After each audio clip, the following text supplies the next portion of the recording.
موضوع امام حسین علیہ السلام جاری و ساری ہے. آج کوشش کرتے ہیں کہ امام حسین سرکار کے حوالے سے کچھ موضوعات کو پیش کریں یک بعد دیگر، مگر بہت امپورٹنٹ نکات آج آپ کی خدمت میں عرض کرنا ہے. علی مولا کے چاہنے والے بیٹھے ہیں، مجھے صرف ایک سوال کا جواب دیجئے پھر گفتگو کو شروع کرتے ہیں. اہل بیت کو حق شفاعت ہے کہ نہیں ہے؟ اہل بیت کو حق شفاعت بھی ہے.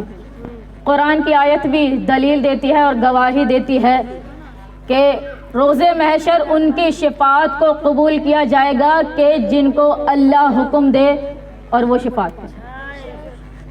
آیت یاد رکھیں گے، بات کو بڑھاؤں. علی مولا کے چاہنے والے بیٹھے ہیں، جو اہل بیت علیہ السلام کو حقیر جانتے ہیں ان کا شیعہ سے کوئی تعلق نہیں ہے. امام کے چاہنے والوں سے اس کا کوئی تعلق نہیں ہے. جو علی مولا کو کہیں کہ خدا سے افضل ہے وہ بھی غلط ہے، جو کہیں کہ بندوں سے نیچے ہیں وہ بھی غلط ہے. تو اس غلول کو توڑنا پڑے گا. شاعر کہتا ہے غلوے قصر کی بحث فضول سے نکلو، کہ علی اللہ ہے یہ بھی نہ کہو، علی بندے سے بھی نیچے ہے یہ بھی نہ کہو. غلوے قصر کی بحث فضول سے نکلو، معرفت کا ذرا سلسلہ بلند کرو. علی کو چشم تعین سے سوچنے والوں، علی کو چشم تعین سے سوچنے والوں، علی کا قد نہ گھٹاؤ خدا بلند کرو. بلند تر صلوات.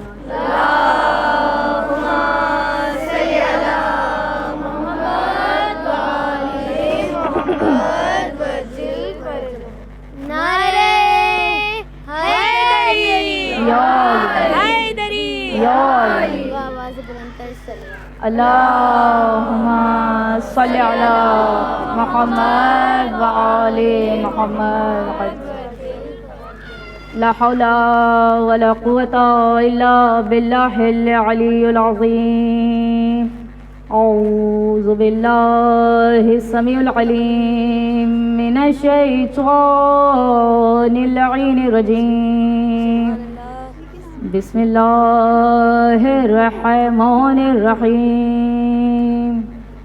الحمد للہ المعروف من غیر رعیت والخالق من غیر رویت الذي لم يزل قائما دائما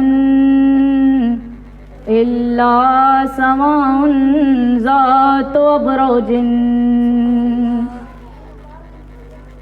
ولا ليل تاج ولا بحر ساج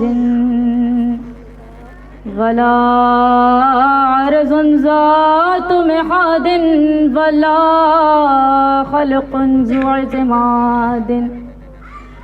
الصلاة والسلام والتحية والإكرام على نبي رحمته وخازن المغفرة وقائد الخير والبركة ومنتز العباد من الحلقة سيدنا ومولانا أبي القاسم محمد.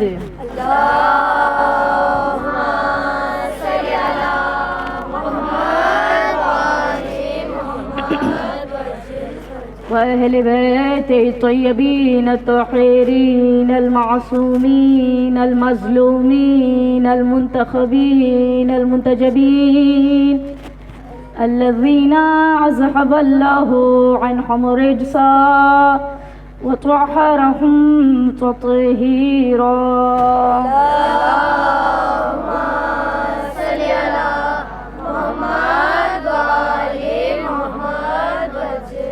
أما بعد فقد قال الله سبحانه وتعالى في محكم كتابه المجيد وفرقانه الحميد وقوله الحق. بسم الله الرحمن الرحيم. يا أيها الذين آمنوا اتقوا الله وكونوا مع الصادقين. صلوات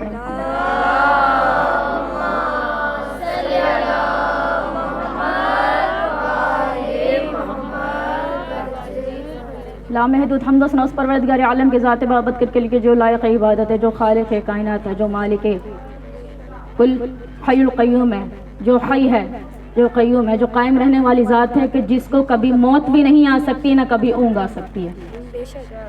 اللہ نے آئمہ کو بنایا ہی ایسا ہے کہ اللہ کی رضائیت آئمہ میں پائی جاتی ہے. آئمہ کے دامن کو پکڑ کر اگر کوئی نجات حاصل کرنا چاہے تو نجات مل جاتی ہے.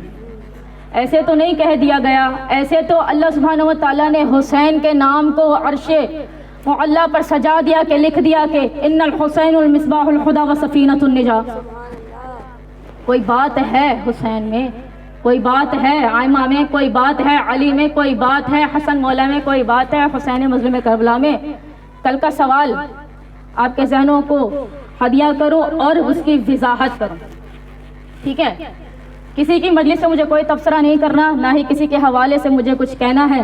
بچوں نے سوال اٹھایا تھا، اس کا جواب دیا گیا. پھر ابھی بھی ان کو کنفیوژن ہے. اب ان کی کنفیوژن پر بات کرنا چاہتی ہوں کہ کیا نکات ہے، کیا معاملہ ہے اور کیسے جواب دیا جانا چاہیے. صلوات پڑھیں گے محمد و آل محمد.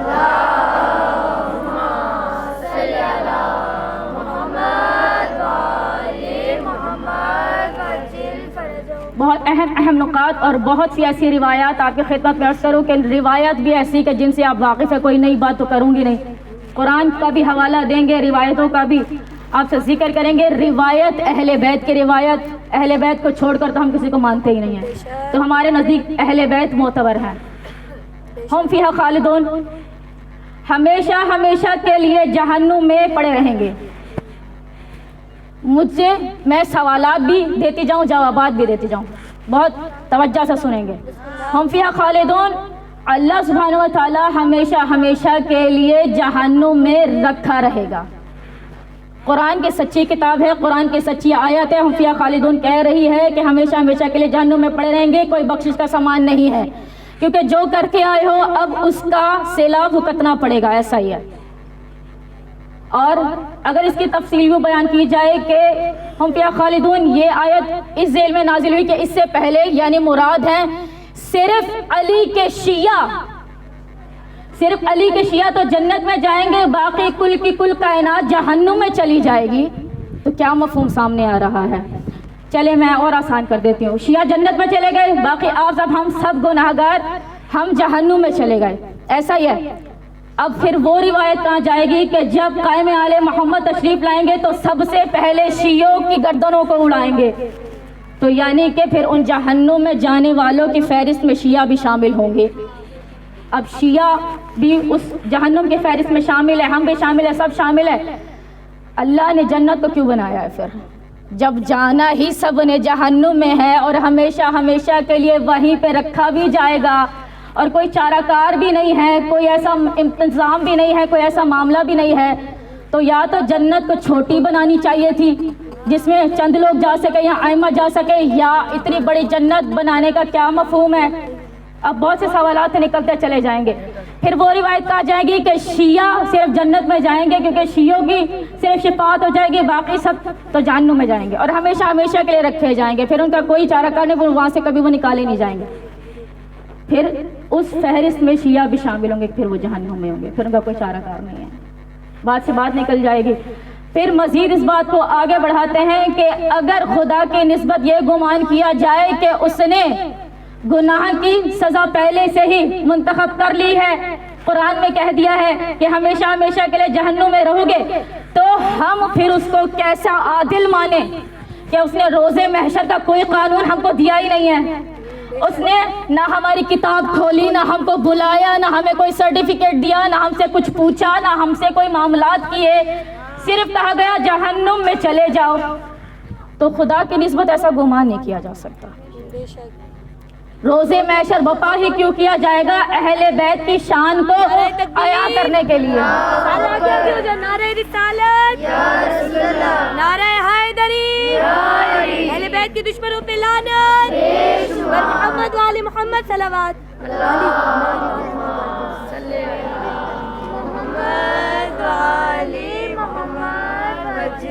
بہت توجہ کے ساتھ، کچھ ایسے سوالات ہیں کہ جن کے جوابات دینا ضروری ہے۔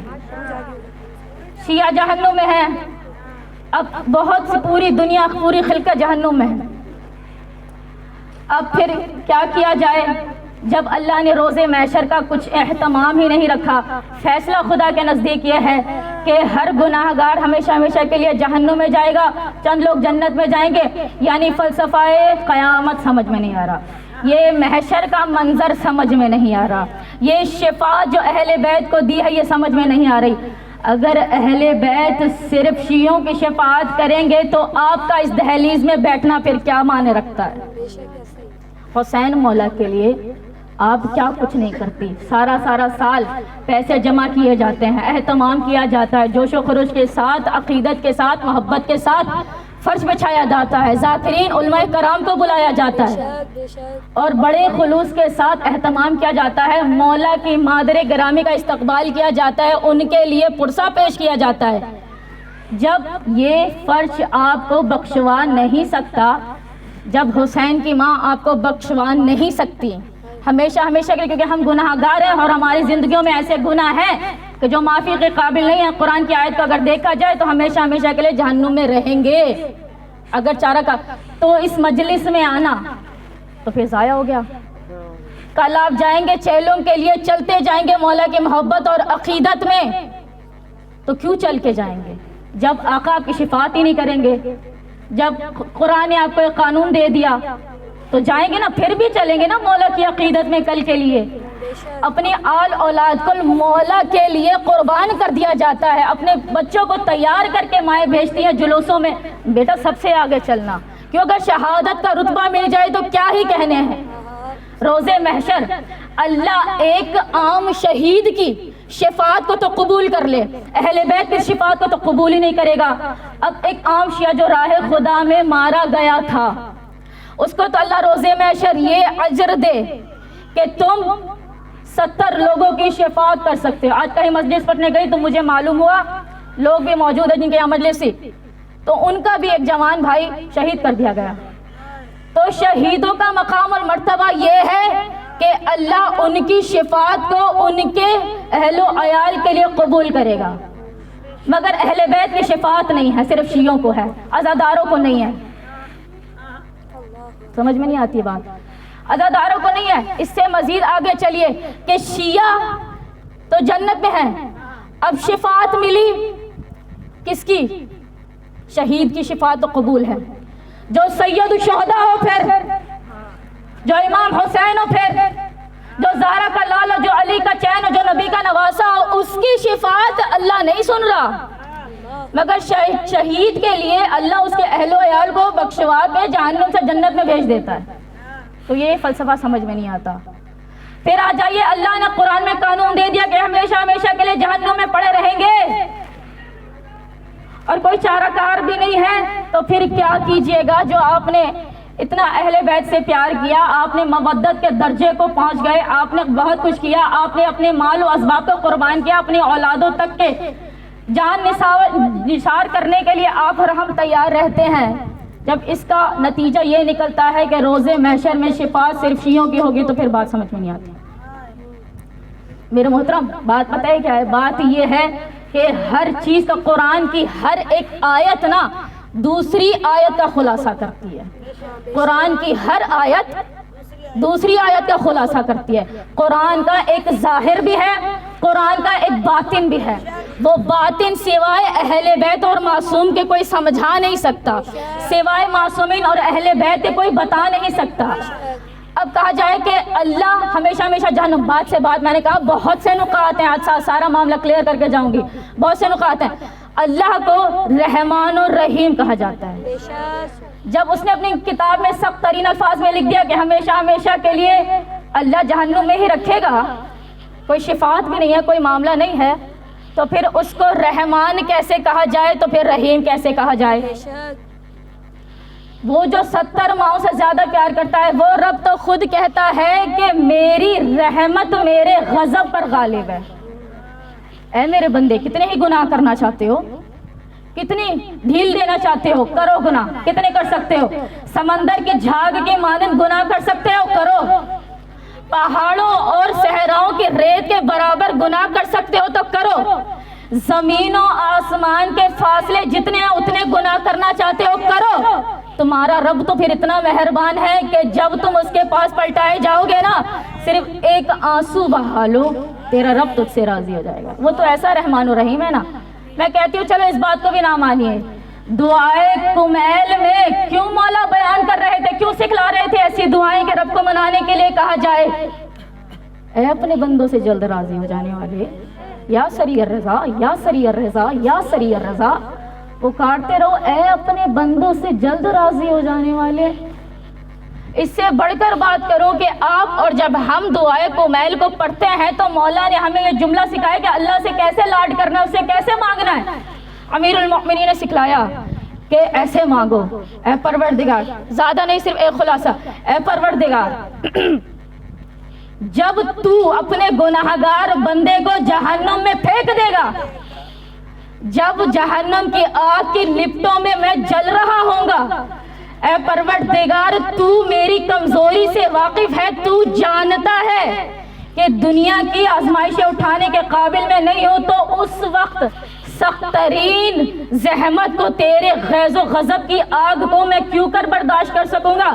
پروردگار اگر تو نے میری گویائی کو سلامت رکھا تو میں برابر تجھے پکاروں گا کہ تو کہاں ہے گناہ گاروں کے پروردگار, تو کہاں ہے.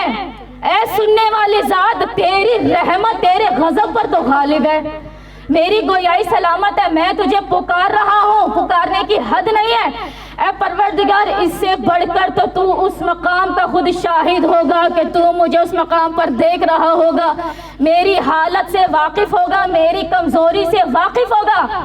اس وقت جب میں تیرا نام پکار رہا ہوں گا اور مجھے تیری رحمت پر بھروسہ ہے کہ تو لطف و کرم کرے گا, تو مجھے دیکھ رہا ہے اور میری آہوزاری کو سن رہا ہے. پروردگار تیری نسبت یہ گمان نہیں کیا جا سکتا کہ تو اپنے ایک گناہگار بندے کی فریاد کو تو سنے, مگر تو اسے ویسا کا ویسا جہنم میں ہی پڑا رہنے دے. تو رحمان ہے نا, تو 70 ماہ سے زیادہ پیار کرتا ہے. تو قرآن کا اس لیے میں نے کہا, اب چھوٹی سی گفتگو میں پورا قرآن کا حوالہ نہیں بیان کیا جا سکتا. قرآن کا ظاہر بھی ہے, قرآن کا باطن بھی ہے. ایک مرتبہ ظاہر اور باطن کی آیت پیش کر چکی ہوں, خلاصتاً پیش کروں کہ مخرج البحرین یلتقیان بینہما برزخ لا یبغیان فبأی آلاء ربکما تکذبان منہما اللؤلؤ والمرجان فبأی آلاء ربکما تکذبان. اے پروردگار, اہل بیت نے سمجھائے, رسول بتلا کے گئے ہیں کہ 2 دریا ہیں جو آپس میں ملتے ہیں. ایک اس کا ظاہر ہے, ظاہر یہ ہے کہ دنیاوی سمندر جو آپس میں ملتے ہیں اس سے لؤلؤ مرجان خارج ہوتے ہیں, ان کے درمیان ایک برزخ ہے کہ جس سے تجاوز نہیں کر سکتے. تم اپنے رب کی کون کون سی نعمتوں کو جھٹلاؤ گے. ایک ظاہر سمندر ہے جس کے بارے میں آیت نازل ہوئی, ایک اس کا باطن ہے. باطن جب تک سمجھ میں نہیں آ سکتا کہ جب تک اہل بیت سمجھا نہیں سکتے. اب بہت سی ایسی روایتیں امام جعفر صادق علیہ السلام کے بھی پیش کیا مولا نے.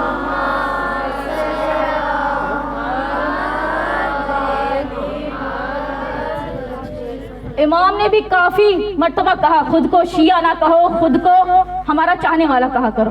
شیعہ کے بڑے فضائل ہوتے ہیں, بڑا مقام اور مرتبہ ہوتا ہے, شیعہ بن ہی نہیں سکتے. تو شیعہ کا مقام ہی کیا ہے, کہا کہ یہ فضیلت تمہیں ہے, مجھے کسی مجلس میں پڑھنا ہے مولا کے حوالے سے, اس لیے صرف مختصر اشارہ کر رہی ہوں کہ بیان کیا کرنا چاہتی ہوں. ذہنوں کے جو سوالات ان کو کلیئر کرنے کے لیے پڑھنے لگی ہوں کہ مولا جو ہیں ان کے پاس کوئی آیا, کہا مولا میں آپ کا شیعہ ہوں, مولا میں آپ کا شیعہ ہوں. کہا کہ یہ باتیں تمہارے اندر موجود ہیں, یہ تو نہیں ہے. مثال کے طور پر آپ کو آپ کے گھر میں 2 ہفتوں سے فاقے پڑے ہیں, آپ کے گھر میں بھوک و پیاس کا ماحول گرم ہے, آپ کو کسی نے مدد کے طور پر 10,000 دیے, اب اس 10,000 سے آپ اپنی حاجت کو پورا کریں گے یا آپ کے ہی برابر میں کوئی رشتہ دار رہتا ہو، اس کے گھر میں بھی فاقے ہو، جب آپ کو 10,000 دیے جائیں تو آپ کیا کریں گے؟ اس سے اپنی ضرورت کو پورا کریں گے یا اپنے جو قریبی اہل و عیال ہوں ان کی ضرورت کو پورا کریں گے؟ جواب کیا ہے؟ ہم اپنی ضرورت کو پورا کریں گے. ہمارے بال بچے ہیں وہ بھوکے ہوں گے، پیاسے ہوں گے، ان کا ایک اپنا معاملہ ہے، ان کو بھی دیکھنا، ان کو بھی کھلانا پلانا ہے. جب ہمیں 10,000 ملے، 2 ہفتے تک ہم بھوکے پیاسے رہے، جب ہمیں 10,000 ملے تو ہم اپنے بچوں کی ضروریات کو پورا کریں گے، وہ مال ہم پر خرچ کریں گے. ایسا ہی جواب مولا کو دیا گیا. مولا نے کہا کہ تو ہمارا شیعہ نہیں ہے. ہمارا شیعہ تو وہ ہوتا ہے کہ وہ اگر اس کو 40 دن بھی بھوکا پیاسا رہنا پڑے وہ رہے گا، جو مال ملے تو وہ دے دیتا ہے، ہمارے چاہنے والوں کی مدد کر دیا کرتا ہے. شیعہ تو پھر وہ ہوتا ہے. تمہیں یہ بات ہے؟ یہ بات تو نہیں ہے، تم پھر ہمارے شیعہ نہیں ہو. اب وہ مایوس ہو کے جانے لگا. فرمایا رکو، ٹھہرو. اہل بیت کے یہاں کوئی تشنگی نہیں باقی رہتی، ہر سوال کا جواب ملتا ہے. واپس پلٹایا، کہا کہ مایوس مت ہو، تمہارے دل میں ہمارے جد کی جو ولایت ہے نا، وہ ولایت ایسا خزانہ ہے کہ ہر کسی کو میسر نہیں آتی. فرمایا خود کو علی کا شیعہ نہ کہو، خود کو علی کا چاہنے والا کہو. آسان کرو، خود کو علی کا نوکر کہا، خود کو علی کا نوکر کہا کرو. بہت سی روایت پڑھ سکتی ہوں اس مقام پر. بی بی سیدہ سلام اللہ علیہا کے پاس بھی آئی کوئی خاتون، میرے شوہر کہہ رہے ہیں کہ ہم آپ کے شیعہ ہیں. کہا کہ تو ہمارے شیعہ نہیں ہے، مجھے کسی نہ کسی مقام پر پڑھنا ہے، اشارہ کر سکتی ہوں میں صرف. تو ہماری شیعہ، اپنے شوہر سے کہا تیرا شوہر ہمارا شیعہ نہیں ہے کیونکہ اس میں یہ فضیلت نہیں ہے. تفصیل سے جب پڑھیں گے تو آپ سن لیجئے گا. یہ فضیلت اس میں ہے. کہا یہ تو نہیں ہے. اب شوہر کے پاس گئے، کہا بی بی سیدہ نے رسول کی بیٹی کہہ رہی ہیں کہ آپ ہمارے شیعہ نہیں ہیں. اب اداس ہوا. کہا کہ ایک مرتبہ پھر بی بی کے پاس جاؤ. کہا بی بی آپ، کیونکہ میں شیعہ تو نہیں ہوں، آپ تو شیعہ کی شفاعت کریں گے نا، تو میں تو شیعہ نہیں ہوں، تو کیا میں آپ کی شفاعت سے محروم رہ جاؤں گا؟ تو وہ زوجہ آئی، سوال پیش کیا. بی بی نے جواب دیا. کہا کہ اپنے شوہر سے جا کے کہو میں نبی کی بیٹی ہوں، میں اپنے ہر حسین کے چاہنے والوں کی شفاعت کر دوں گی. پھر بات سے بات نکل جاتی ہے کہ بی بی کی رضا تو شفاعت کرا دے. ایام فاطمہ میں تفصیل سے پڑھ چکی ہوں. بی بی کی جو رضا ہے وہ معجزہ ایسا کہ بی بی کی چادر تو شفاعت کرا دے مگر نبی کی بیٹی شفاعت نہیں کرا سکتی. حیرت کی بات ہے. کئی روایتیں ہیں بی بی کو لایا جائے گا، بی بی کی چادر شفاعت کرنے کے لیے کافی ہے. یہاں تک کہ بی بی جب محشر میں تشریف لائیں گی کہ اہل محشر کی نگاہیں جھکا دی جائیں گی، کون؟ نبی کی بیٹی تشریف لا رہی ہیں. اے نبی کی بیٹی، آپ کا کیا مقام و مرتبہ ہے؟ اب بی بی کے حوالے سے سنیے گا. بی بی کے ہاتھوں میں 2 کٹے ہوئے بازو موجود ہیں، 2 کٹے شانوں کو لے کر محشر میں داخل ہوں گی. اس وقت بیان کی کریں گی کہ پروردگار تیرے نزدیک سیدہ کا کوئی مقام اور مرتبہ ہے؟ سیدہ پروردگار قربان ہے، آپ کو حق ہے. فرمائیں گے کہ پھر میرے فرزند کی شہادت دکھائیے، میرے دونوں بیٹوں کی شہادت دکھلائیے. روایت آپ تک پہنچ چکی. پردہ کھینچے گا، شہادت دکھلائی جائے گی. پھر اس کے بعد پھر کیا معاملہ ہوگا کہ بی بی جب زاروں قطع رو رہی ہوں گی، پروردگار بڑی زحمتوں سے پالا تھا میں نے اپنے بچوں کو، یہ کیا کیا گیا؟ اے سیدہ آپ حق شفاعت رکھتی ہیں، آپ جس کی چاہیں شفاعت کیجیے، جس کو چاہیں جنت میں بھیجیے، جس کو چاہیں جہنم میں بھیجیے. بی بی کو شفاعت حاصل ہے. پروردگار اگر میری شفاعت کم رہ گئی تو کیا کیا جائے؟ میں عباس کے کٹے ہوئے شانے لائی ہوں، پھر عباس کے بازوں کے صدقے نا تو میری شفاعت کو پھر بڑھا دیں. پھر میں جس کے سر پہ ہاتھ رکھوں یہ نہ پوچھنا یہ گناہ گار کیوں تھا تو یہ کیوں تھا، وہ بس میرا ہو گیا، تو پوچھنا نہیں ہے. پھر پروردگار اے رسول کی بیٹی، آپ کے گھر نے جو قربانیاں اٹھائی ہیں آپ کو حق حاصل ہے. اگر نہیں مانتے اس روایت کو، میں کہتی ہوں اس روایت کو بھی چھوڑ دیجئے. علی قسیم جنت والنار، علی جنت اور جہنم کے تقسیم کرنے والے ہیں. اس کو بھی نہیں مانتے، میں کہتی ہوں اس کو بھی چھوڑیے، فرمان رسول پہ آ جائیے. اے علی، آپ کی محبت جس کے دل میں ہو وہ مومن ہے، جنت میں جائے گا. آپ کا بغض جس کے دل میں ہو وہ نہ چاہنے والا آپ کا ہے، وہ باطل پر ہے، وہ جہنم میں جائے گا صرف اس لیے کہ آپ کا بغض اس کے سینے میں ہے. تو بات یہ سمجھ میں آئی کہ علی کے پاس سند موجود ہے، جس کو چاہے جنت کے دروازے میں داخل کریں، جس کو چاہے جہنم کے دروازے میں داخل کریں۔ تو بات جو میں نے پڑھی تھی دعائے کمیل کی کہ جب رب خود دیکھ رہا ہوگا ایک بندہ جل رہا ہے اس کے سامنے اور آہوزاری بھی کر رہا ہے اس کے سامنے، تو وہ رب کیا دیکھ سکے گا کہ اس کا گناہگار بندہ ہے؟ وہ اپنے دشمنوں کو، اہل بیت کے دشمنوں کو تو جہنم میں رکھے، وہ حسین کے عزاداروں کو، معاملہ یا عزاداروں کا ہے، شیعوں کا تو نہیں، شیعہ تو جنت میں ہے، ان کا تو معاملہ ہی کلیئر ہے۔ بات ہے عزادارہ نے مظلوم کربلا جو زحمتیں اٹھا رہے ہیں امام کے نام پر، وہ کیا کریں گے پھر اگر ان کو اہل بیت کی شفاعت سے دور رکھ دیا جائے؟ پھر یاد کیجئے وہ جملہ امام حسین علیہ السلام کا کہ میں نے پڑھا تھا مسجد نبوی میں علی مولا بھی موجود ہے، آپ کے چاہنے والے سلمان بھی موجود ہے، اور مسجد کے کونے میں امام حسین سرکار موجود ہے، امام حسین علیہ السلام موجود ہیں، اور امام علی کی نگاہیں پورے مجمع کو چھوڑ کر صرف حسین کو دیکھ رہی ہیں۔ بیان کیا گیا، اے امیر المؤمنین، محسوس ہو رہا ہے آپ اپنے بیٹے حسن سے زیادہ حسین کو چاہتے ہیں۔ بیان کیا کہ حسین ہمارا ذخیرہ نجات ہے، حسین اہل بیت کا ذخیرہ نجات ہے۔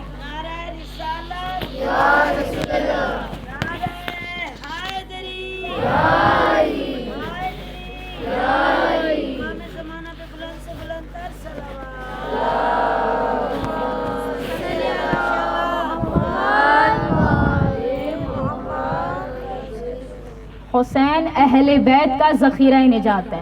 پھر روایت کو یاد کیجئے، امیر المؤمنین خود فرما رہے ہیں کہ اہل محشر میں جو 1000 صفیں ہوں گی ان میں سے ایک کو تو ہم 11 امام بچائیں گے، ہم ان کی شفاعت کریں گے، اس میں بھی حسین شامل ہے۔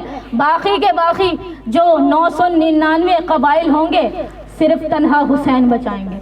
حسین کی شفاعت ایسی ہے، سید الشہداء کی پھر ایسی شفاعت ہوتی ہے۔ تو خدا کی اور اہل بیت کے نسبت یہ گمان نہیں کیا جا سکتا کہ ان کے چاہنے والے ہمیشہ ہمیشہ کے لیے جہنم میں رہیں، تو وہ حق نہیں رکھتے کہ ان کو بچا سکیں گے۔ میں یہ بھی نہیں کہہ رہی کہ آپ نماز نہ پڑھیں، آپ روزہ نہ رکھیں، آپ سب کچھ چھوڑ دیں، پھر صرف علی علی کریں، صرف فرش عزا پر آ جائے، مولا کے نام پر کھلائیں، یہ تو میں نے کہا ہی نہیں۔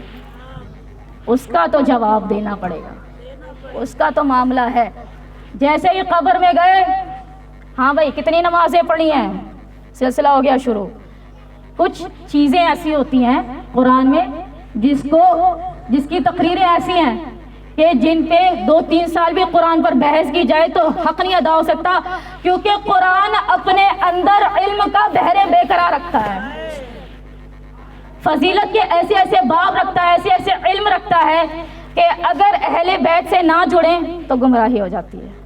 خود سے اگر میں اپنی بات کر رہی ہوں، اگر میں سرچ کرنا شروع کروں کسی کو مطمئن کرنے کے لیے آیتیں تو مجھے نہیں سمجھ میں آ جائیں گی تو وہ گمراہ ہو جائیں گے، میں خود بھی ہو جاؤں گی، ساتھ ساتھ آپ کو بھی کر دوں گی۔ یہ جو ممبر دیا ہے نا مولا نے کسی وجہ سے دیا ہے، پھر اس کی لاج بھی رکھنا ضروری ہے۔ اہل بیت کے کلام سے بات ہوگی، اہل بیت کے فرمودات سے بات ہوگی، یا پھر خدا کے کلام سے بات ہوگی۔ قرآن کا جملہ کہہ رہا ہے نا کہ ہمیشہ ہمیشہ کے لیے جہنم میں رہیں گے۔ اب قرآن پہ آ جائیے، اب قرآن پھر سمجھ میں نہیں آتا، کہیں وہ کہے کہ ہمیشہ ہمیشہ کے لیے جہنم میں رہے، کہیں وہ کہہ دے یشفع عندہ الا باذن یعلم، روز محشر صرف ان کی شفاعت کو سنا جائے گا، یعلم ما بینا، کہ جن کو اللہ نے اذن دیا ہو بولنے کا، صرف ان کی شفاعت سنی جائے گی۔ تو روزہ نماز، بچیاں سنیں گے، روزہ نماز کو چھوڑنے کا حساب ہے، وہ تو معاف ہے ہی نہیں، وہ تو معاملہ ہے، وہ تو اہل بیت کے جس در پر ہم بیٹھے ہیں نا، یہ در ہمارے سروں کو جھکنے نہیں دیتا، یہ ہمارے سروں کو سرفرازی عطا کرتا ہے، بلندی عطا کرتا ہے۔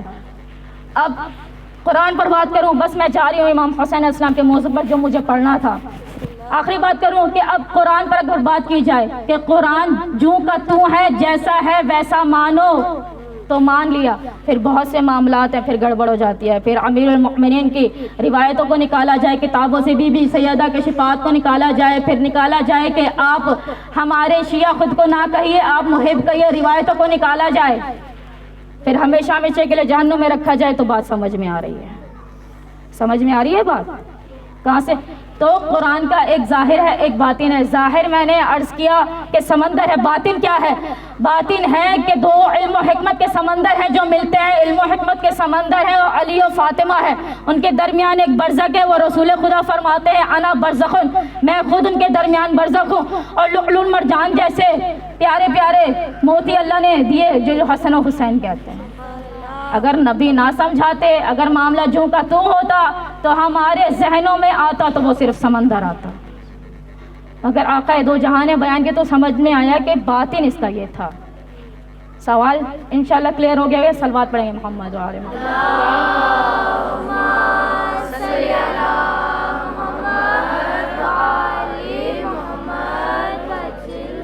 امام حسین علیہ السلام کون ہے؟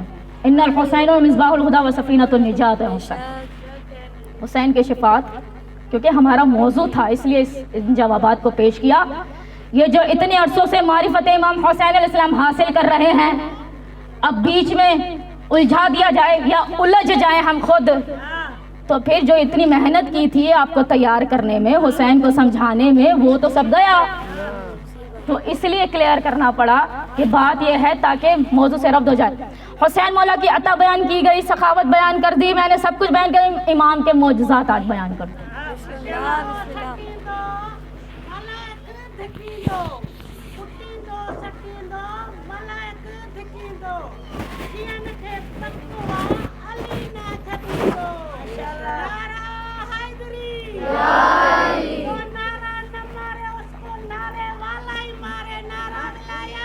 علی ولی اللہ, علی ولی اللہ, یا علی یا علی یا علی.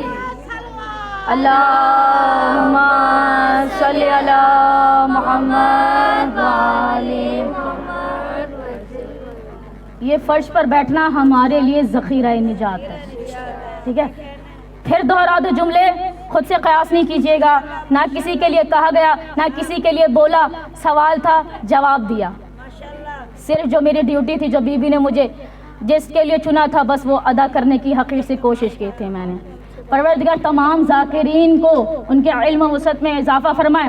ان سب کی بیٹیوں کو پروردگار طولانی عمر عطا فرمائے. کسی کو کوئی غم نہ عطا فرمائے. غم امام حسین علیہ السلام جو حق رکھتی تھی وہ پیش کیا. آ جائیے, امام حسین کون ہے؟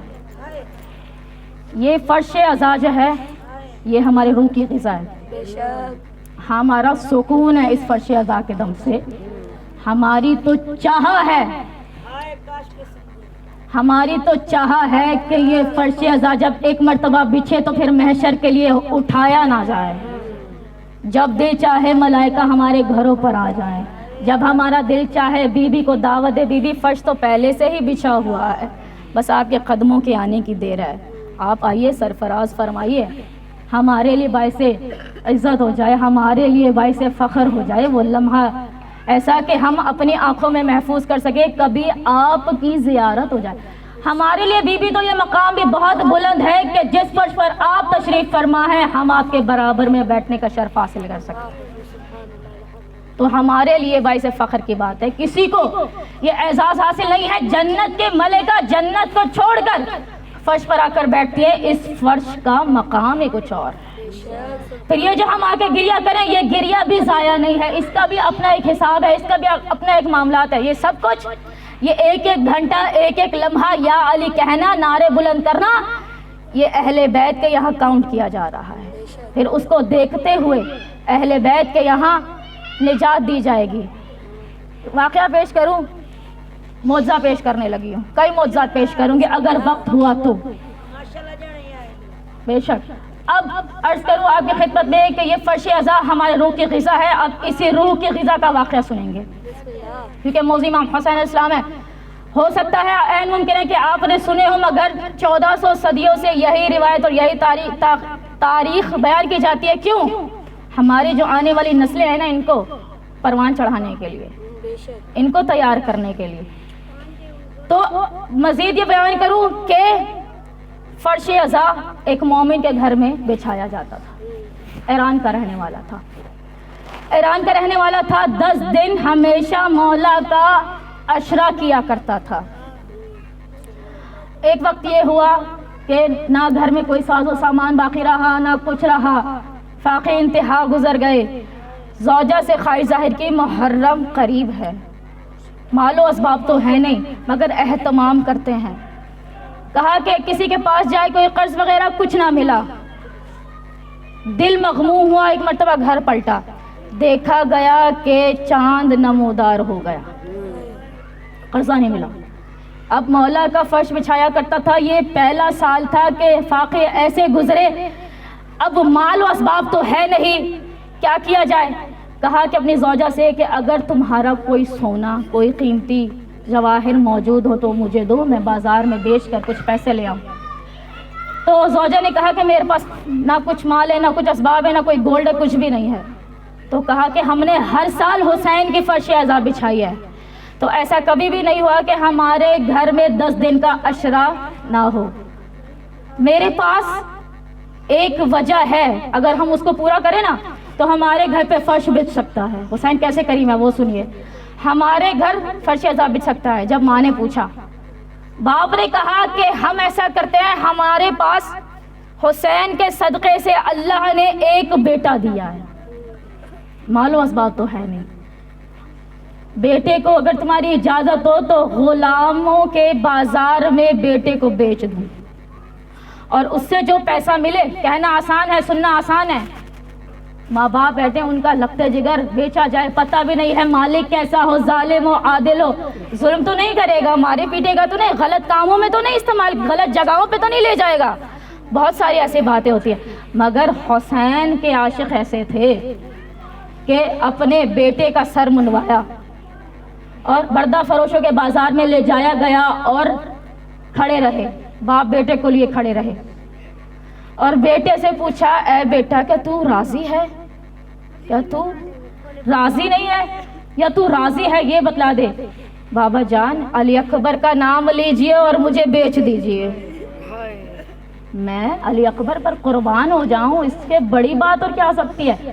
علی اکبر کے بابا کا فرش ہمارے گھر میں بچھے، اس سے بڑی بات اور کیا ہو سکتی ہے؟ باپ سر منوایا، لے چلا، کھڑا رہا، سب کو گئے، رات ہو گئی، شام ڈھل گئی، مغرب ہو گئی، سارے غلام بکے، اس کا غلام نہیں بکتا۔ مایوس ہوا، شاید حسین مولا کو میری کوشش پسند نہیں آئی، کوئی کمی رہ گئی ہوگی کسی بارے میں۔ بیٹے کو لے کر گھر واپس آ رہا تھا اسی نیت کے ساتھ کہ کل پھر جائے اور بچے کو بیچے، اور جو مال ملے نا تو امام حسین علیہ السلام کی نظر و نیاز کا اہتمام کرے اور فرش بچھائے اور لوگوں کو دعوت دے امام کی مجلس سننے کے لیے۔ اب رستے سے جب آ رہے تھے دل مغموم تھا کہ مولا آپ نے میری قربانی کو قبول نہیں کیا، کاش آپ نے مجھے توفیق دی ہوتی، ایک دن گزر چکا ہے، میرے گھر فرش نہیں بچھا ہے آپ کے نام کا، آپ جانتے ہیں ہمارے گھر تو بچھتا ہے۔ بس یہ کہنا تھا، ایک گھڑ سوار نقاب منہ پر ڈالے چلا آ رہا تھا، بیان کیا کہ کیا یہ غلام ہے بیچنے کے لیے ہے؟ چہرے پر رونق آ گئی، کہا کہ ہاں بیچنے کے لیے ہے۔ اب کہا گیا کہ بیچو گے؟ کہا کیوں نہیں بیچوں گا، میں تو چاہتا ہی ہوں، میں اسے غلام بنا کر، نہیں بتایا کہ یہ میرا بیٹا ہے کیا ہے، کہا کہ یہ غلام ہے، میں تو اس کو بیچنا ہی چاہ رہا ہوں۔ کہا اس کی کیا قیمت لوگے، کوئی ذہن میں ہے؟ کہا کہ بس اتنا دے دو کہ حسین مولا کے نام کے 10 دن کا عشرہ ہو جائے میرے گھر میں، اتنا مال دے دو، زیادہ نہیں چاہتا، اسے غلام کی حیثیت سے لے جا۔ اب اس گھڑ سوار نے بچے کو شانے سے اٹھایا، اپنے ساتھ بٹھایا اور رقم کا تھیلا اس باپ کے حوالے کیا۔ باپ نے پیسے لیے، چومے کے، نظر و نیاز کا مال ہے، عزت و احترام سے دوڑتا دوڑتا زوجہ کے پاس آیا، کہا کہ حسین نے ہماری قربانی کو قبول کر لیا ہے، فرش بچھانے کا اہتمام کرو، زیادہ رات نہیں ہوئی ہے، لوگوں کو دعوت دو، کہو حسین کے نام پہ فرش بچھا ہے۔ لوگ جوک در جوک آنے شروع ہوئے، مجلس ہوئے، ماتم ہوا، سب کچھ ہوا، اہتمام ہوا جلدی سے۔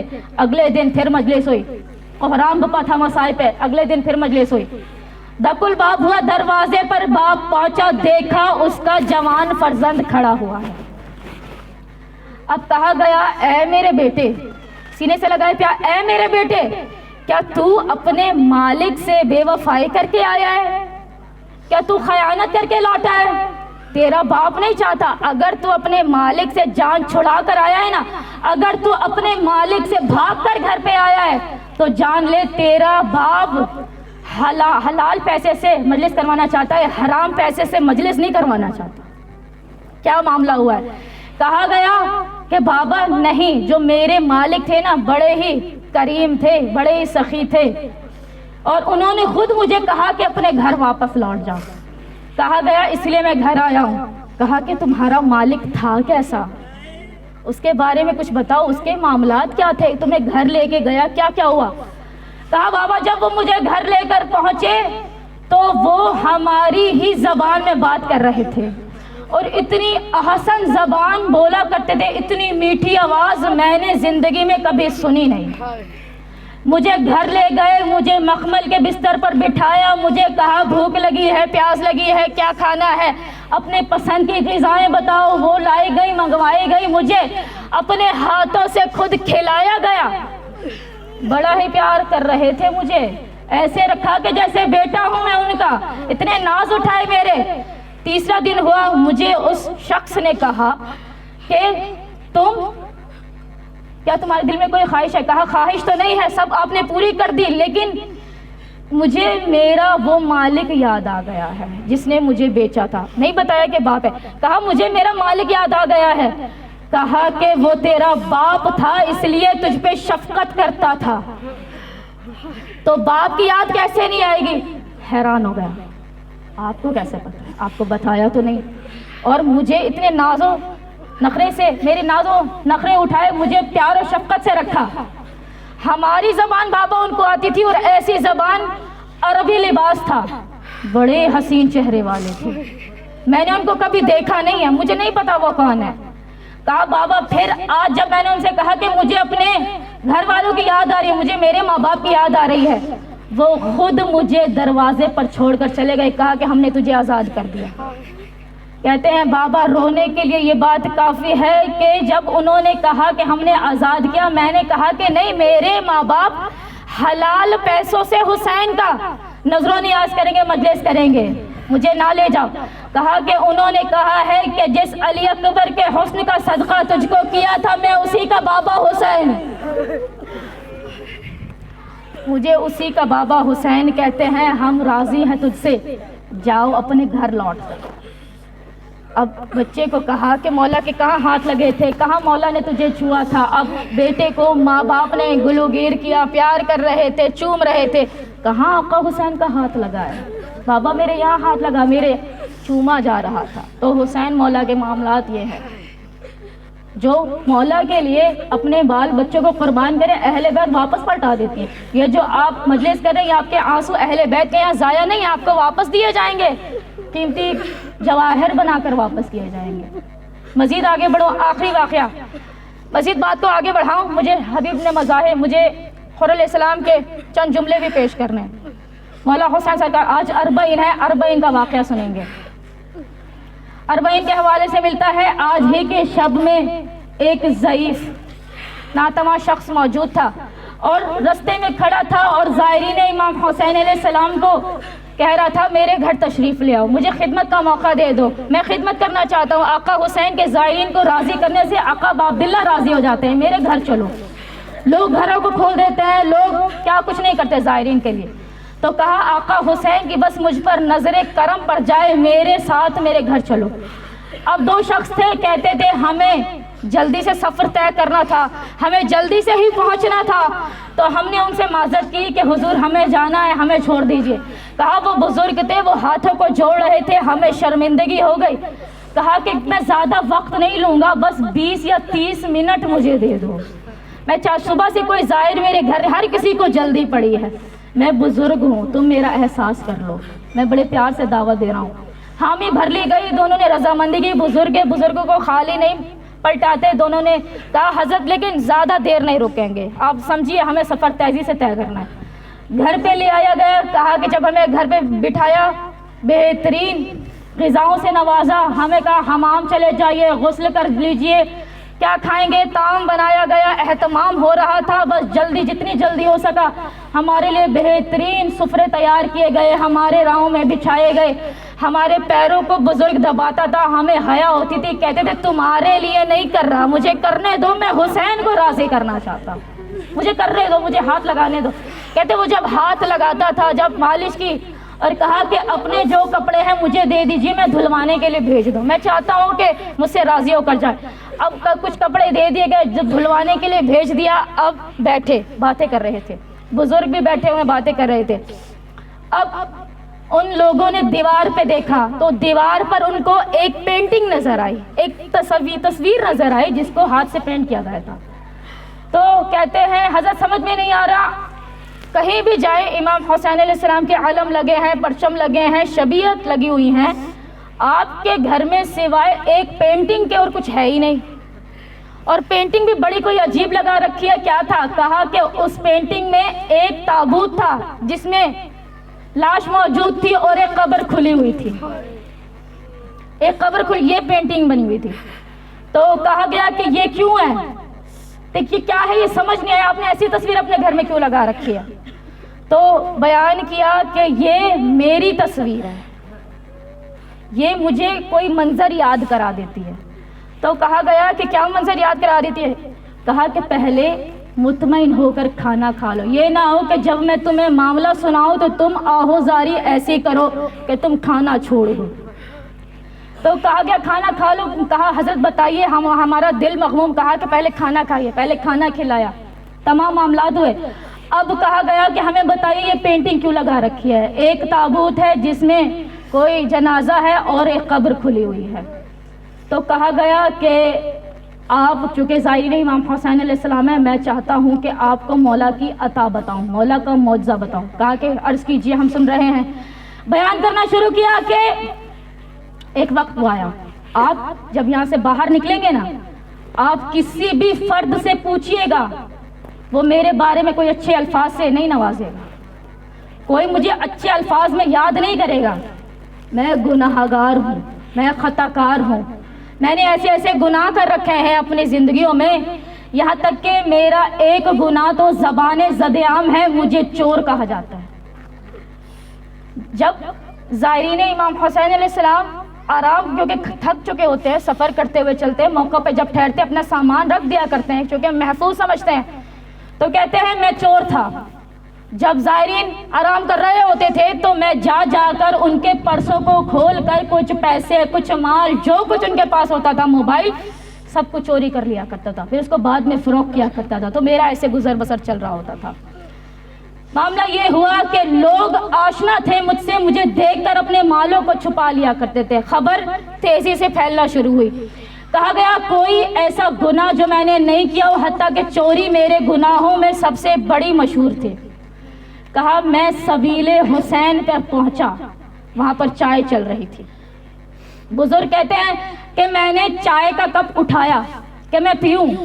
مجھے اس سبیل کے سربراہ نے کہا کہ رکھ دے کہ تو چور ہے، چوروں کو امام حسین کا پاکیزہ خوراک نہیں دیا جاتا، رکھ اس یہاں پر.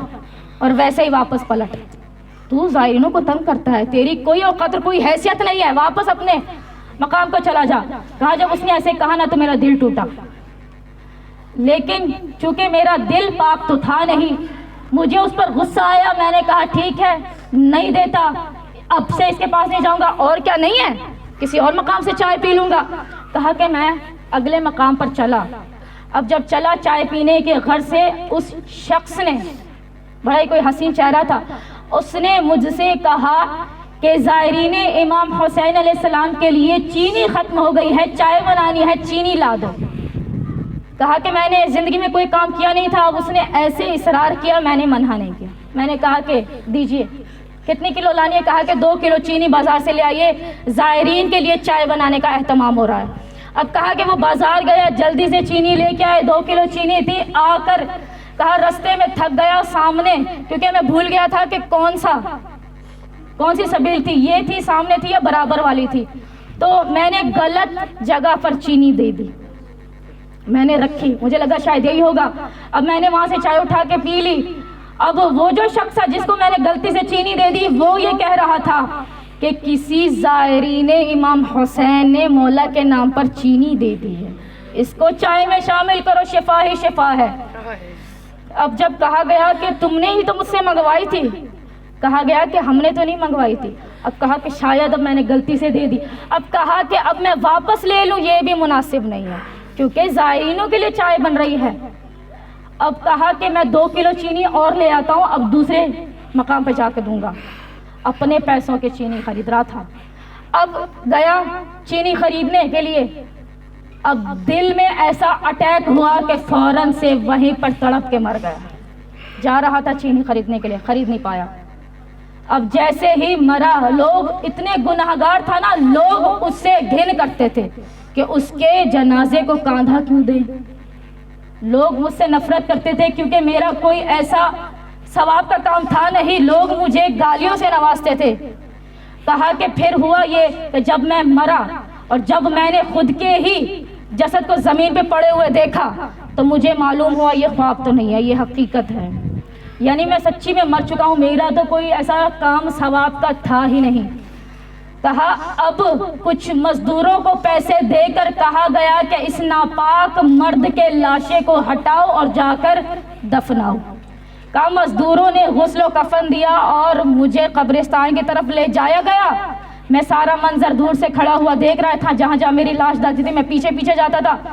کہا اب ہوا یہ کہ مجھے اتارنے ہی لگے تھے, اتارا نہیں تھا, کہ اب میں نے دیکھا 2 فرشتے ہیں ہاتھوں میں چھڑی لیے ہوئے اور درے لیے ہوئے, سخت ترین الفاظ سے لہجے سے مجھ سے کلام کر رہے ہیں کہ تو نے ایسے گناہ کیے, گناہوں سے تیرا دل نہیں بھرا, تو نے زائرین امام حسین تک کو نہ چھوڑا, ان کا بھی تو نے شکار کیا.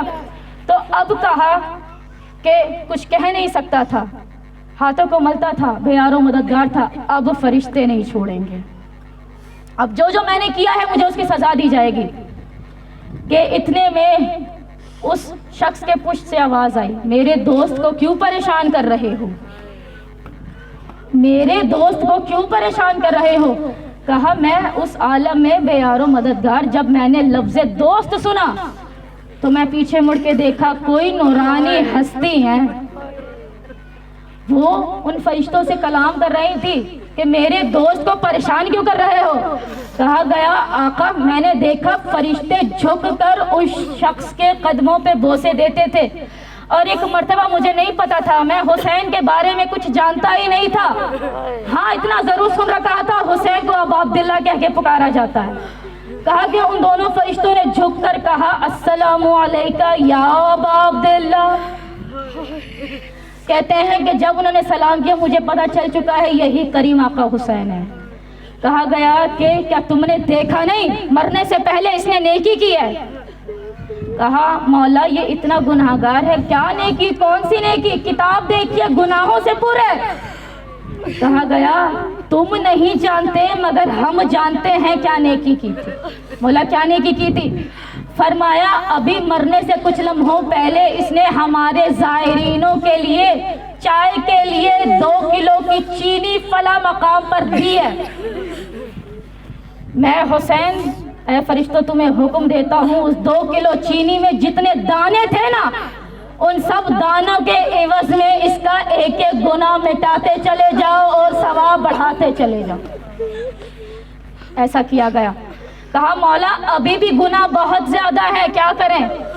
مولا نے فرمایا اس نے نیت کی تھی کہ دوبارہ جا کر 2 کلو چینی لے کے آئے, جو کہ یہ لے کے تو نہیں آئے کیونکہ اس کو قضا آ گئی ہے, مگر ہم نے اس کا ثواب تب بھی محفوظ کر لیا.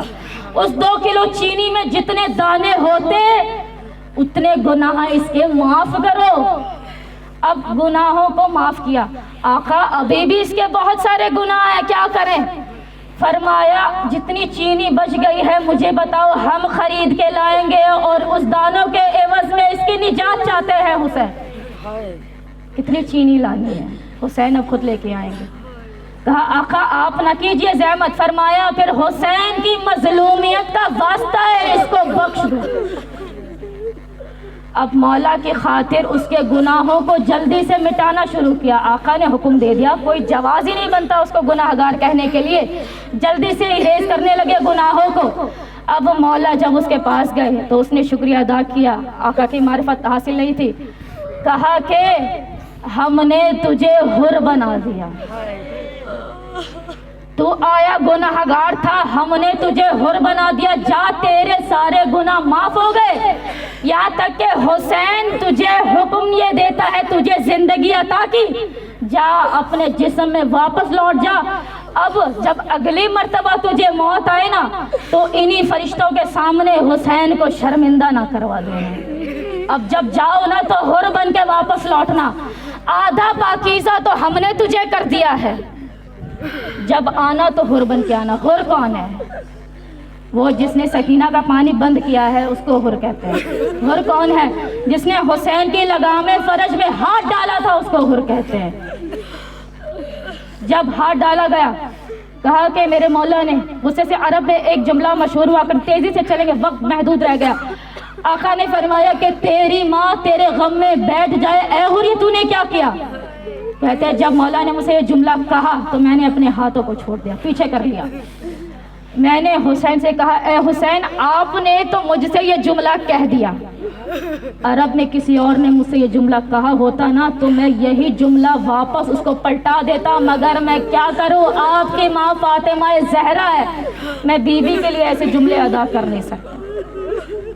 علماء بیان کرتے ہیں کہ حسین کی ماں کی محبت جو حر کے دل میں تھی وہی حر کو ایک رات میں جہنم سے نکال کر جنت میں لے گئے۔ جب حر کو جہنم سے نکال کر جنت میں بھیجا جا سکتا ہے، باتیں خود آ جاتی ہیں سامنے، تو پھر ایسے معاملات ہیں اہل بیت سے جڑیں گے تو یقیناً شفاعت ہے، اور ہم امید بھی رکھتے ہیں سیدہ کے فرزند سے کہ ہماری بے حساب شفاعت کریں۔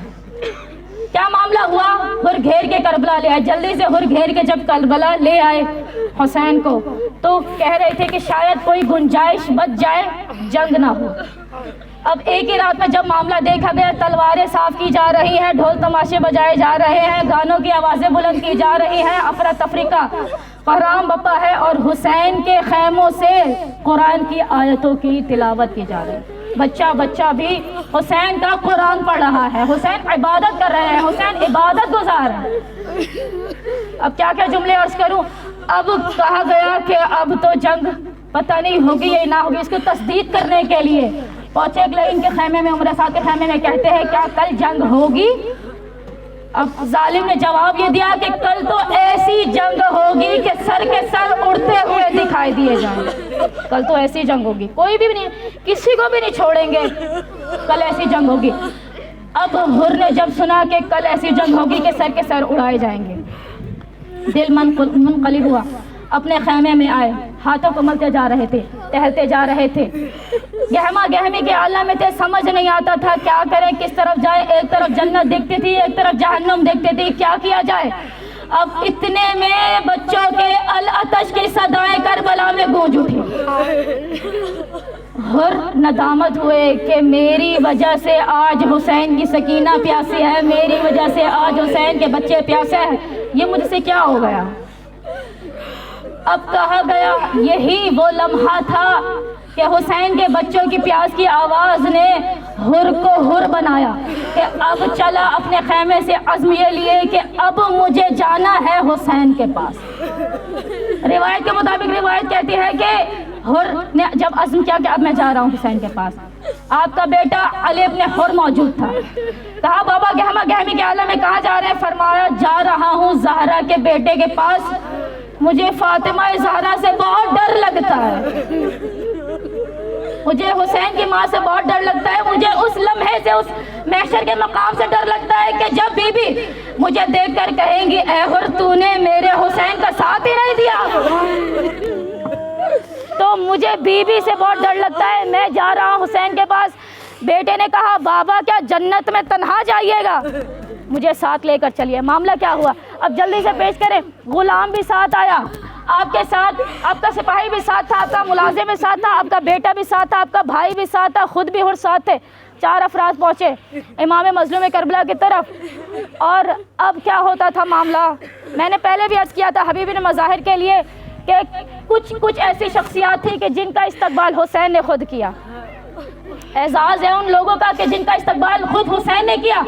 بیان کروں کہ جب حر چلے اپنے بیٹے کے ساتھ، اپنے کچھ لوگوں کے ساتھ، اب کہا گیا اے میرے لال میں نے حسین کے لگام فرج پر ہاتھ ڈالا تھا، یہ ہاتھ اس قابل نہیں ہے کہ کھلے کھلے حسین کی بارگاہ میں جائے، ان ہاتھوں میں رسیوں کو باندھو، یہ ہاتھ بڑے ہی کوئی گناہ گار ہے، ہاتھوں کو رسیوں سے باندھا گیا۔ اے میرے لال میری آنکھوں پر پٹی کو باندھو۔ اے بابا کیوں؟ فرمایا اے علی اس لیے باندھو کیونکہ ان آنکھوں نے حسین کو غصے سے دیکھا تھا، یہ آنکھیں بڑی گناہ گار ہیں، ناپاک ہو چکی ہیں۔ پٹی کو باندھا گیا، کہا گیا اب مجھے حسین کے پاس لے کر چلو، میں حسین کا گناہ گار بن کے جا رہا ہوں۔ اب رستے میں بیٹے کو نصیحت یہ کی، حسین مولا کے پاس جا رہے ہیں، جانتے تھے حسین کریم ہے، کہا کہ جب دکھ تو نہیں رہا، آنکھوں پہ پٹی ہے، مگر جو معاملات ہو نا وہ تکبیر کہہ کے بلند کرنا، یعنی اللہ اکبر کہنا، میں سمجھ جاؤں گا کچھ معاملہ ہوا، جب تکبیر بلند کرو گے تو پھر میں تم سے پوچھوں گا کیا ہوا، پھر تم مجھے بتانا کہ کیا ہوا۔ تکبیر کہا کہ ٹھیک ہے بابا۔ علی ابن حر نے کہا کہ ٹھیک ہے بابا اب کیا ہوا؟ اب جب چاروں چلے تھے مولا کے پاس، اب اتنے میں اللہ اکبر کی صدائیں بلند ہونے لگی۔ حر نے پوچھا کہ اللہ اکبر کیوں کہہ رہے ہو؟ کہا کہ بابا خوش قسمتی ہو گئی، نبی کی شبیہ والے علی اکبر استقبال کو آ رہے، استقبال کو تشریف لا رہے ہیں۔ اب جب مزید آگے بڑھنا شروع کیا، اب دو تکبیریں بلند کی، اللہ اکبر اللہ اکبر۔ کہا اے میرے علی بیٹا کیوں کہتے ہو اللہ اکبر اللہ اکبر؟ کہا بابا خوش قسمتی کی انتہا ہو گئی، ارے ام البنی کا چاند عباس استقبال کو آ رہا۔ اب مزید آگے بڑھے، اب جناب علی اکبر بھی تھے، مولا عباس علیہ السلام بھی تھے، جناب حر کو سائے میں لے کر جا رہے تھے۔ اب اتنے میں مولا کے خیمے کے قریب پہنچے، اب 3 مرتبہ اللہ اکبر اللہ اکبر اللہ اکبر۔ اے میرے بیٹے کیا ہوا؟ فرمایا بابا انتہا ہی حد ہو گئی، ارے خود زہرا کا لال حسین آپ کے استقبال کو آ رہا، خود زہرا کا بیٹا آپ کے استقبال کو چلا آ رہا ہے۔ اب مولا کے قدموں میں سنا حسین ہے، قدموں میں گر گیا، حلی من توبۃ، اے حسین کیا میری بھی توبہ قبول کی جا سکتی ہے؟ اب مولا نے جب حر کو اٹھایا سینے سے لگایا، اے حر تو میرا بھائی ہے، اے حر تو میرا بھائی ہے۔ آقا بھائی تو نہ کہیے، غلام کہیے۔ ارے آپ بھائی کہتے ہیں، مجھے حیا آتی ہے، سکینہ میری وجہ سے پیاسی،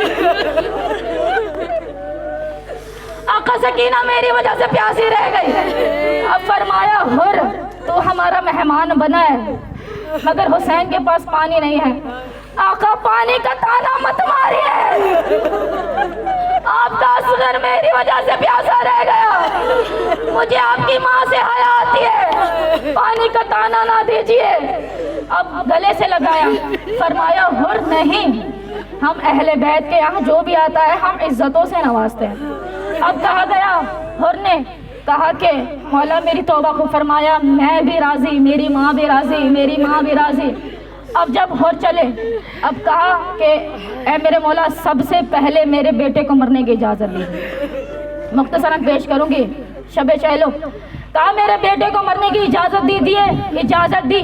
کہا کہ حر ذرا رک جائیے، آپ ابھی تو ہمارے مہمان تھے۔ فرمایا آقا نہیں، میرے بیٹے کو بھیجیے، میں چاہتا ہوں اس یہ نہ ہو کہ اس کی نیت بدل جائے، میں چاہتا ہوں میرے جیتے جی میں اس کا جنازہ اٹھاؤں۔ اب مولا نے فرمایا اے حر جوان بیٹا ہے، برداشت کر سکو گے؟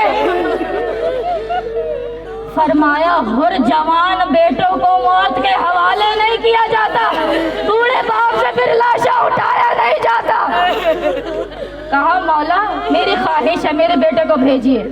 اب جنگ کی شہید ہوئے، ایک مرتبہ عزیز سے زمین پر آئے، کہتے جا رہے تھے السلام علیکم یا ابا عبداللہ، مولا کو آخری سلام کیا، عزیز سے زمین پر آئے، قربان ہو گئے۔